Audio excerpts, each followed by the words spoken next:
चलिए आपको ले चलते हैं एक ऐसे गांव में जिसका नाम है नीमखेड़ा। एक ऐसी जगह जहां सूरज ढलते ही सन्नाटा अपनी चादर ओढ़ लेता है और इसी अंधेरे में छुपी है हमारी आज की कहानी। यहाँ बिजली हम नहीं काटते, यहाँ की बिजली अपने आप बुझ जाती है। सोचिए, गांव का एक बुजुर्ग जब ये बात कहता है तो उसके पीछे कितना खौफ छिपा होगा। बस यही एक लाइन इस गांव के पूरे रहस्य को बयां कर देती है। तो चलिए कहानी के पहले हिस्से में चलते हैं।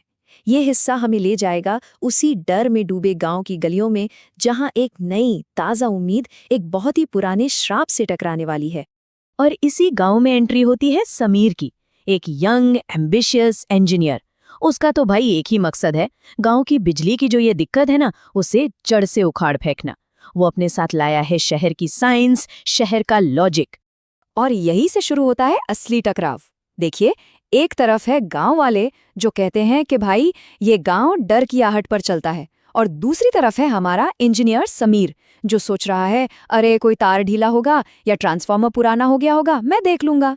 मतलब अंधविश्वास और विज्ञान की एकदम सीधी टक्कर। गांव वाले उसे रोकते हैं, उसे साफ साफ चेतावनी देते हैं। कहते हैं मत जाओ उधर, वो पुराने पावर हाउस का रास्ता मौत का दरवाजा है। वहां तो परछाइयां भी अपने आप चलने लगती हैं।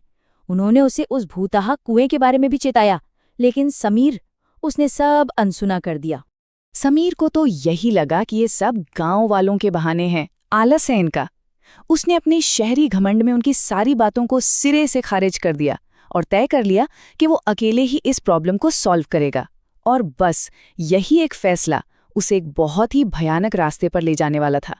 और समीर के इसी फैसले के बाद कहानी एक ऐसे मोड़ पर आ जाती है जहां गांव का वो अनकहा अनसुना डर अब सिर्फ कहानियों में नहीं था, वो खुद चलकर समीर के दरवाजे पर दस्तक देने वाला था, आधी रात के एक मेहमान की शक्ल में।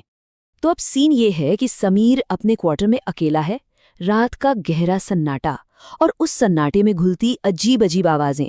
उसे बरामदे में किसी के नंगे गीले पैरों के चलने की आहट सुनाई देती है। फिर एक ठंडी सी फुसफुसाहट कानों में पड़ती है, साहब क्या आप मेरी मदद करेंगे? और साथ में हवा से खड़खड़ाते खिड़की के शीशे। डर का माहौल धीरे धीरे बन रहा था। और फिर अचानक उस सन्नाटे को चीरती हुई एक आवाज आती है। उसके दरवाजे पर कोई है। 1, 2, 3 धीमी लेकिन बहुत साफ दस्तकें। समीर हिम्मत करके दरवाजा खोलता है और सामने खड़ा है सोमेश, एक लड़का जिसका चेहरा इतना सफेद था जैसे उसके जिस्म में खून की एक बूंद भी बाकी ना हो। उसे देखना ही अपने आप में एक बहुत बड़ी वार्निंग थी। सोमेश बहुत ही बेबसी भरी आवाज में मदद मांगता है। कहता है, मेरी माँ बहुत बीमार हैं, उन्हें तेज बुखार है और वो ठीक से सांस भी नहीं ले पा रही हैं, प्लीज मेरे साथ चलिए। अब उसकी ये अपील सुनकर समीर के अंदर का इंजीनियर और इंसान दोनों जाग जाते हैं। समीर फौरन उसकी मदद के लिए तैयार हो जाता है, लेकिन जैसे ही वो सोमेश के पीछे पीछे चलने लगता है, उसे कुछ बहुत बहुत अजीब महसूस होता है। देखिए, समीर के भारी बूट्स की आवाज तो जमीन पर पड़ रही थी, पर सोमेश, वो एकदम खामोशी से चल रहा था, जैसे चल नहीं रहा हो, हवा पर तैर रहा हो। ये खतरे की पहली घंटी थी, लेकिन समीर ने इसे नजरअंदाज कर दिया।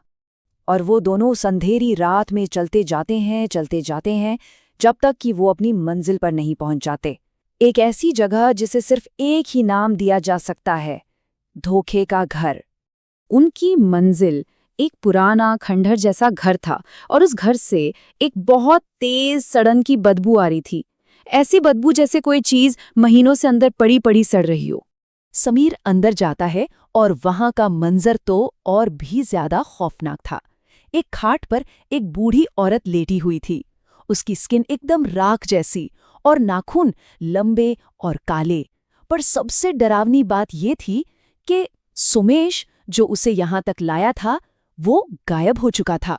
तभी वो बूढ़ी औरत अपनी आंखें खोलती है और जो कहती है उसे सुनकर समीर के पैरों तले जमीन खिसक जाती है।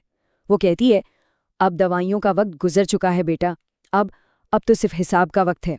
और इन्हीं शब्दों के साथ समीर समझ जाता है कि वो एक बहुत बुरे जाल में फंस चुका है। तो ये हिसाब क्या था? ये हिसाब था 2 साल पहले की एक तूफानी रात का। उस रात बिजली का एक खंभा गिर गया था, सोमेश उसे ठीक करने की कोशिश कर रहा था कि उसे करंट लग गया और वो वहीं मर गया। कुछ ही मिनट बाद उसकी माँ उसे बचाने दौड़ी और उसकी भी मौत हो गई। और जानते हैं सबसे भयानक बात क्या थी? पूरा गांव खड़ा ये सब देख रहा था, तमाशबीन बनकर। किसी ने मदद नहीं की और उनकी वही खामोशी एक श्राप बन गई। तभी समीर देखता है कि दीवार पर सुमेश की परछाई उभर रही है और वो परछाई बताती है कि उस गिरे हुए खंभे को फिर से जिंदा करने, उसे पावर देने के लिए एक बलि चाहिए, एक जान के बदले जान, ताकि उनकी भटकती आत्माओं को आखिरकार मुक्ति मिल सके। मतलब साफ था, समीर को यहाँ मदद के लिए नहीं, बलि के लिए लाया गया था। और अब कहानी अपने सबसे आखिरी, सबसे खौफनाक मोड़ पर आ पहुंचती है। ये कहानी है नीमखेड़ा की रोशनी की और उस रोशनी के लिए चुकाए जाने वाली कीमत की। एक ऐसी कीमत जो जान देकर चुकानी पड़ती है। समीर अब बस अपनी जान बचाने के लिए भाग रहा है। घर का दरवाजा खुद ब खुद खुल जाता है। वो बाहर तूफान में भागता है। वो रास्ता अब एक अंतहीन भूल भुलैया बन चुका है, जो खत्म होने का नाम ही नहीं ले रहा।